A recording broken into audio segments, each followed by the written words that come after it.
Welcome back. In sports news, Nigeria's sole representative in the CAF Confederation Cup, Rangers International, have advanced to the playoff stage of the competition. The reigning Aiteo Federation Cup champions beat Algeria's USM Bella Bears 2-0 in the return leg fixture at the Nnamdi Azikiwe Stadium in Enugu. Both teams battled to a goalless draw in the first leg in Sidi Bel Abbes. However, Bright Silas came to the rescue for the Flying Antelopes thanks to his brilliance on the 4th and 45th minute of the first half.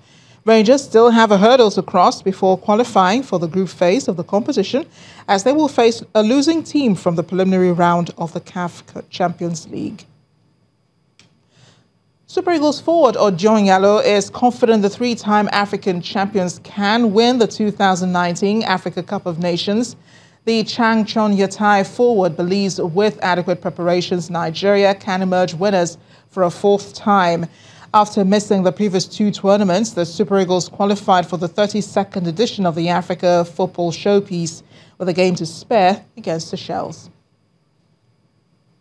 Super Eagles midfielder Ogain Onazi is set to miss the rest of the season for his club side Trabzonspor after sustaining a ruptured Achilles in the 4-1 win at home to Rizespor earlier today. The 25-year-old was stretchered off on 32 minutes and faces a lengthy spell on the sidelines. The Super Eagles player, who has scored twice in 16 appearances this season, has been a very key part of Trabzonspor's run of good form since September. Onazi also faces a race against time to be fit for next year's Africa Cup of Nations, to be staged in June 2019. Tottenham have produced an outstanding performance to brush aside Everton 6-2 and move into 2 points behind second-place Manchester City in the English Premier League table. Mauricio Pochettino's side had to come from behind at Goodison Park after Theo Walcott's opener on the 21st minute. Everton's lead, however, was short-lived as Son Heung-min produced a sublime equaliser. Dele Alli put Spurs ahead for the first time before Harry Kane made it 3-1. In an entertaining game, Christian Eriksen's sublime first-time shot extended Tottenham's lead before Gylfi Sigurdsson scored a consolation against his former club. Son added the fifth before producing the cross for Kane to make it 6.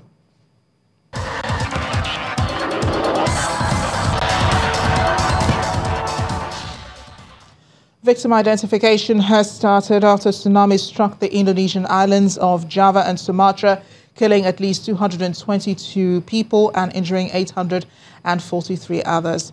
Thousands of residents were forced to evacuate to higher ground when the tsunami struck. Some 28 people are still missing.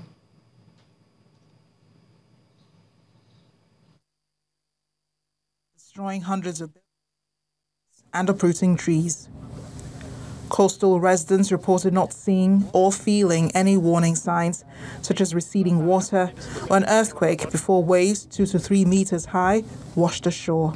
Authorities have warned residents and tourists in coastal areas around the Sunda Strait to stay away from beaches, and a high tide warning is in place until December 25th. Anak Krakatau, an active volcano roughly halfway between Java and Sumatra, has been spewing ash and lava for months. It erupted again just after 9 p.m. on Saturday, and the tsunami struck at around 9:30 p.m., according to the disaster agency.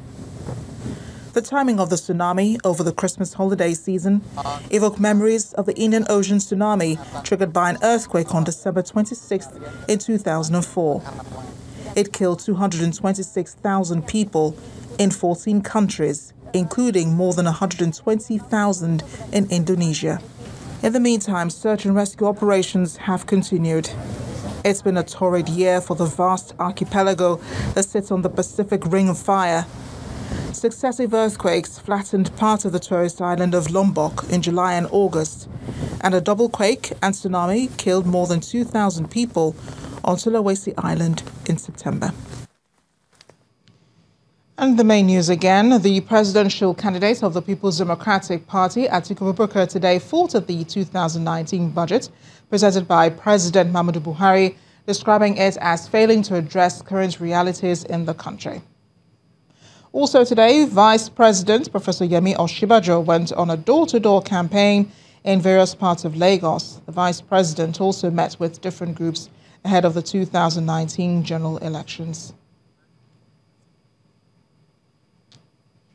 And that's the news at 10 tonight. Thank you for watching. I am Amarachi Obani. Good night.